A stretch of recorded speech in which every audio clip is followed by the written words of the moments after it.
Hi folks, my name is Cameron. If you're new to this channel, then welcome. If you're not new to this channel, then welcome back. It is so wonderful to have you. So really quick before we jump into this video, I want to give a quick disclaimer about the fact that this video series is being made in an effort to educate people about the LGBTQ plus community by using my own experiences and the experiences that others are willing to share. So with that being said, welcome. I'm so happy that you all are here. So I need something to drink. I wanted to make a video kind of updating you all on where I've been, what I've been doing. I've been kind of quiet for a little bit. The last video I updated was recorded a long time ago and I had a lot of technological problems and like with editing and with posting, and it was just like a whole thing. So it took me a while to finally be able to get that done. But I'm really glad that it's up. I'm so thankful for the people that were willing to be interviewed. I feel like those interviews were so helpful for just me to understand things about myself and understand who the people that I was interviewing were, and just like learning more about the community by talking to the people who are in it. It was just really valuable to me, so I'm really thankful. Thank you, Beck. Thank you, Stace. But yeah, and so after the technological problems, I left for a month with no technology to the Pacific Northwest of the United States, where I worked with the Northwest Youth Corps in Oregon and Washington, where we were Washington and Oregon, because Washington's above Oregon. But basically we did a bunch of work with the National Park Service and did some trail maintenance, some rock wall making for erosion, to stop erosion from happening on some trails.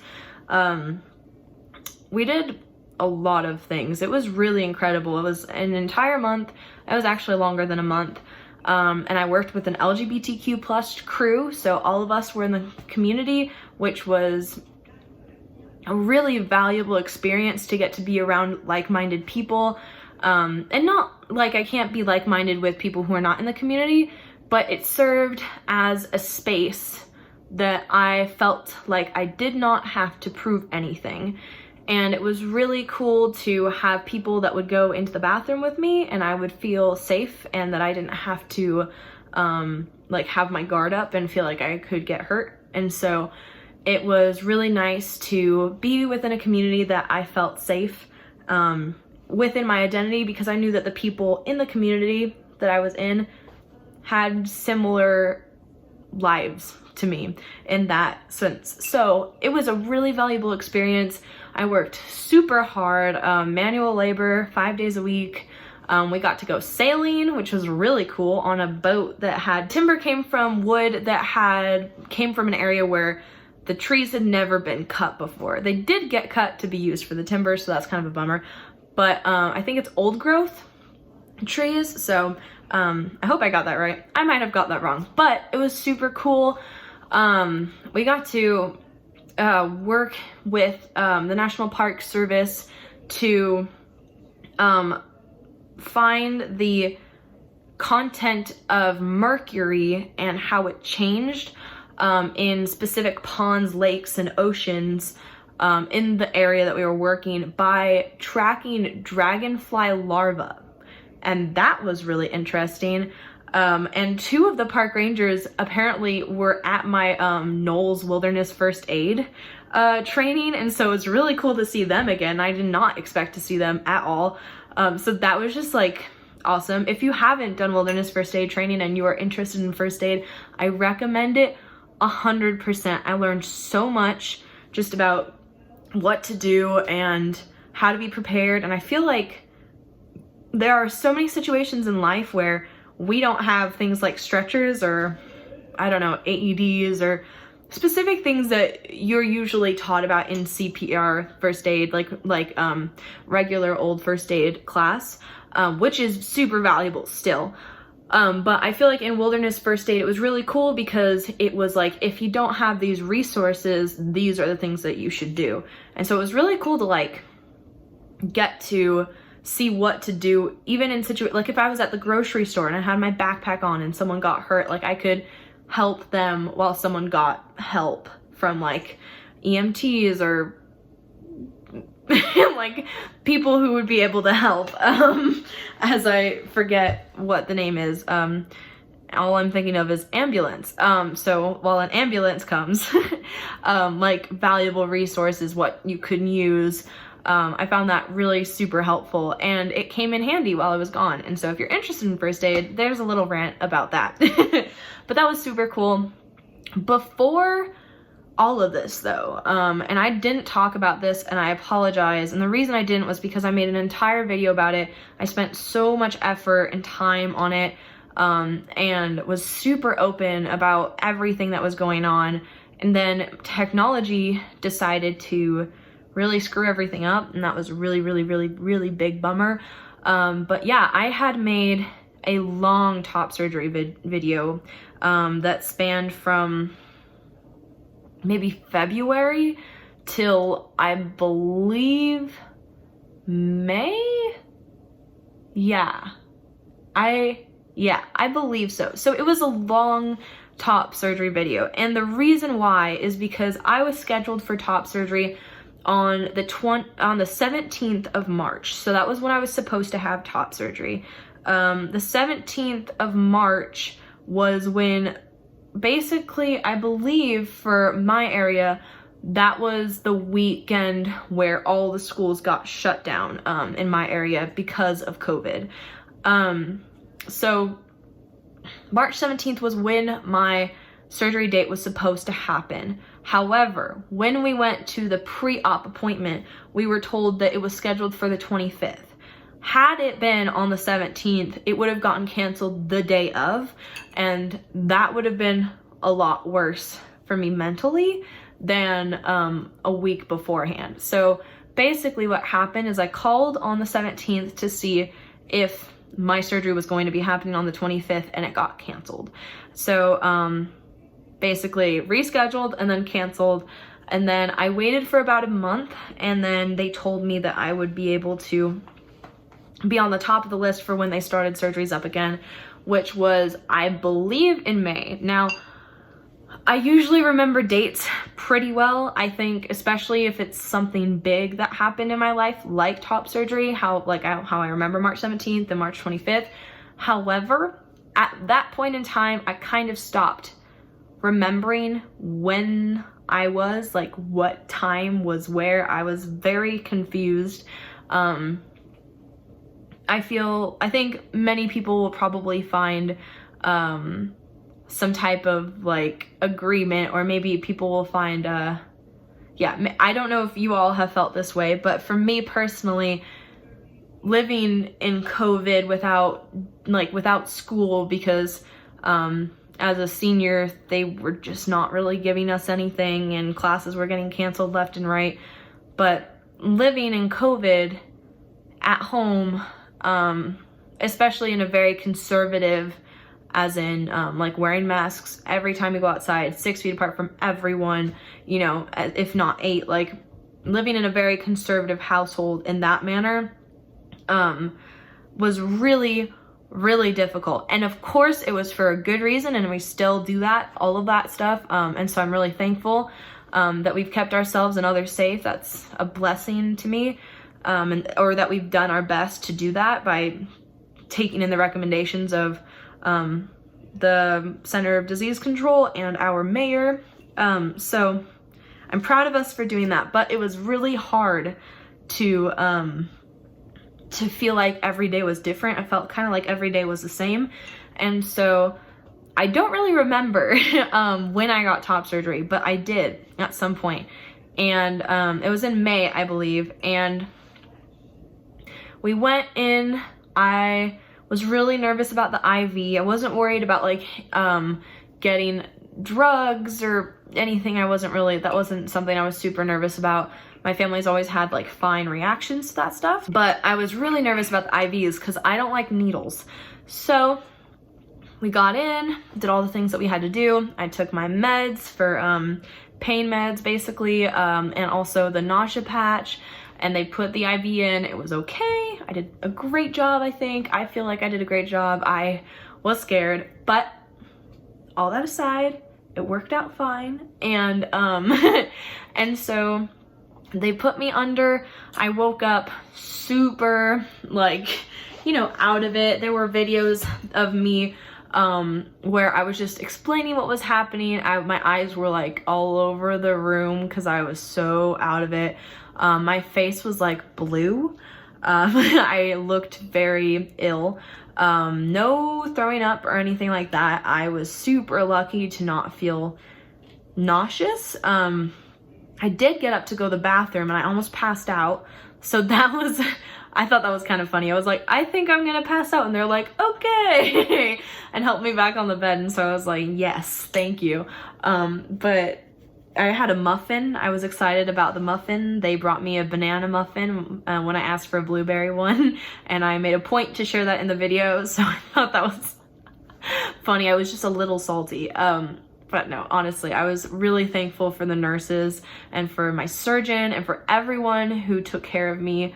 They even sent me like a thank you note afterwards for being a good patient. And I was just like I was just like really, I felt really loved and taken care of. The recovery was really tough for me. I'm a busybody and get a little stressed when I'm not doing things. I was pretty coherent that night, but when I got home, but getting up, getting down all the time, sleeping all the time, and the drugs really hit me really hard. One thing that I was told about the day before surgery that I would just like to put out there, and if you're not comfortable with hearing like something that has to do with like your body responses to drugs, then feel free to skip ahead. But my body responded really badly to the narcotics. And so one thing that I knew a little bit about because of someone who was kind enough to tell me the day before, but I didn't know that narcotics caused constipation. And so I dealt with that, and that was really unfun. And with constipation comes hemorrhoids, so that's also really, really not fun. So if you're getting top surgery or a major surgery where narcotics are something that you have to take, I just want to put out there that constipation is something that may be the result of narcotics, taking them. And so that was really tough. I remember one day I had like four stool softeners and like 12 prunes, and it was just like, no. And it didn't feel good, and my mental health was really bumpy because I'm really insecure about my body and especially my stomach. And so I was really like, when you're constipated, your body keeps everything in your system because it's not getting out any other way. And so I felt really bloated and just like disgusting. And I had this huge binder on me that was binding me so much that I was like this and in pain. And it was just really hard. And so that was really tough. But I got through it. And I really, really, really am so thankful for the opportunity. I have not once been second guessing that decision of mine. I believe it was the best, I believe it was the best decision I have ever made in my entire life for myself. I am so happy with the results. I am so happy with how I got to this place. I'm just really proud of myself, and I'm super thankful for my family for helping me through this, and friends, and it was just the best I could have asked for. I'm so thankful. So yeah, that was really great. If you want an update, I can show you an update really quick. So I will do that really quick. So trigger warning, there will be scars, but they're healed up for the most part. So I got this in May, I believe. And so I think I'm 4 months post-op. I'm not really sure. Maybe not. But, so this is what it looks like. I have the long scars from one side to the other. They don't meet, they're just a little up there. My nipples are chill. I can't really feel them, so like they're just you can't see anything. So, but like, yeah, I can feel that something is touching that, but it doesn't feel like that. Like if I scratched it, I wouldn't be able to feel. It's not. Yeah, the nerve damage that was done is what had to happen for me to get this chest. But everything, like, I'm so happy with how it turned out. I feel like so much, like, I'm like, I am so proud of myself, and also my body feels very different. It's just like a blessing. I remember, so I didn't really realize that my ribs were like here. Like, I didn't realize that those were my ribs. I thought they were an extension of my stomach. And so that was always something I was like super insecure about, because they pop out a bit. Like, those are my ribs right there. And so I was really insecure about that. And then after top surgery, I found out that those were actually bones, and that was part of my body. And the separation between my mind and my body was pretty, it was pretty big. And I think that just happens for some people like me. And that was a little scary, but it was also super fun, because then we got to go get clothes, because none of my clothes ended up fitting me because they were all so big. And didn't fit me the way that I needed them to. So now I have some really fun clothes that I like wearing, and I love that. So that's fun. But yeah, so top surgery happened and then I went away for a month, and I'm back now. And in 3 days, 3 days, I can't even believe this, but 3 days I am moving to college. I'm moving in for college, and I am terrified. The reason why I'm terrified is not because I'm worried about the city that I'm moving to. I actually really love the place that I'm going. I love the energy that it has there. It's like adventurous, and it's like fun, and it's cool, and I'm like really excited, and I like the people there, and the art and the music and the theater. It's just like, there's just a sense of art, you know, if you know what I mean, like just like creativity and encouraging that. There are galleries there, and like the college that I'm going has its own museum, and like places where you can go get art supplies. And I'm not like a huge drawer, but I really do love art, and I love singing, and I love like acting. And so I'm not going into that major. I'm going into outdoor adventure and leadership, but I'm so excited to be a part of that community. And I'm moving in 3 days. Now, the reason why I'm nervous is because in the Pacific Northwest right now, my school is a Pacific Northwest school. In the Pacific Northwest, or not necessarily the Pacific Northwest, in the Northwest region right now of the United States, we are dealing with some really bad wildfires.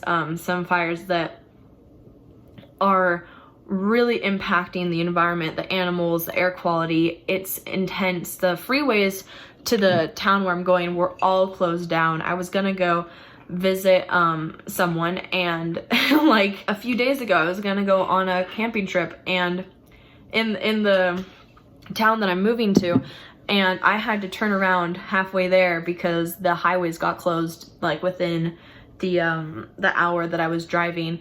And so it's been really scary. The air quality here has been, I think the highest it got to was 560. A few cities near here have topped like 1600. The air quality index, by the way, I've been doing a lot of research on it, but the normal scale goes from 0 to 500, 500 being the worst it can get.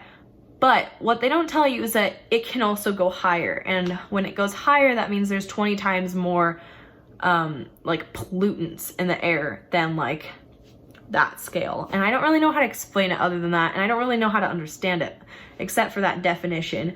And so it's been really bad over here, and it's just a little scary. So I've been a little bit nervous about that, not to mention the fact that my family lives like lots of my family lives in the Pacific Northwest area, and my uncle is a firefighter, so he's currently fighting these fires that are burning people's homes and creating like such havoc. And it's, yeah, so it's like a lot of stuff going on, which makes me a little bit nervous. However, I've been watching the highways and talking to people that actually live in that town who I am close with, and seeing how everything's going, and it looks like on Tuesday I will be able to move in, and by Wednesday things will start getting a little bit better, fire-wise and air quality-wise. I'm used to like the air quality not being great in the place that I'm going, but with that being put aside, it's never been this bad before. So that's why I'm a little bit nervous, not to mention the fact that I'm moving away from my home, and also I have never done online classes before. I'm not really good at focusing on them. I have I believe three classes because it's outdoor adventure.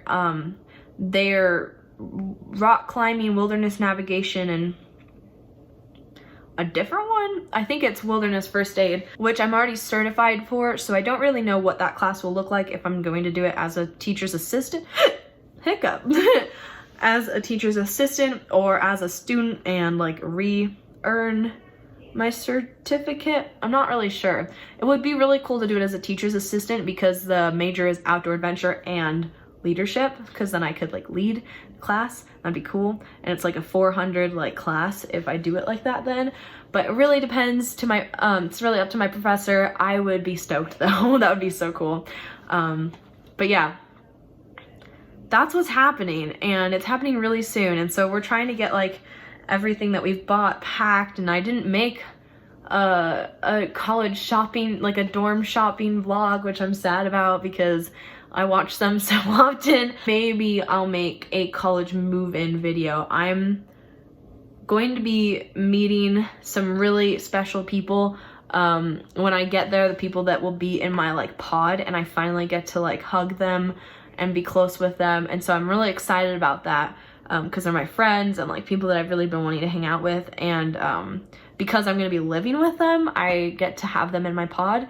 And so I'm really excited about like meeting them. So I might not film, but just know that there's a lot of stuff going on right now, and we're in a transition within many transitions, and I wanted to update you all on that. And like so much is going on. But yeah, so with that being said, I want to make sure that in the future the videos that I make are ones that you all are curious about and want to learn more about. So I have a survey down below about how you think I've been doing so far in this Girl Scout award. How have I been phrasing things, and any input that you have for me, and any video ideas that you would be excited about watching or interested in seeing. I really love input, and thank you to the people who have commented on the videos in the past. I love answering your questions, and when I don't have answers to questions, I make sure to do research and ask for help. But yeah, please, if you have any ideas, let me know. There's the survey in the description. And yeah, thank you so much for watching. I'm really glad we were able to catch up a little bit. Things are kind of insane right now, amidst everything in the world that's happening. So if you're watching this, I want to say that I'm sending lots of good thoughts to you and your families and friends, in hopes that you all are safe and doing well during this time of strife. But yeah, thank you so much for watching, and I'm excited to see you in the next video. All right, bye. Hey folks, I was editing really quick and just want to make sure that y'all know that in the description there is a quiz where you can, or like a quick survey where you can that you can take to show me how I'm doing, and let me know what topics you would like me to talk about in the future, and if I've been talking about the topics that you've been wanting. If you have any questions that you'd like to ask, you can ask all those questions in the survey, and also let me know how I'm doing with this project. But I just want to put it out there and let y'all know that that's in the description. So please, if you have the time, please fill out that survey to let me know how I'm doing. Thanks.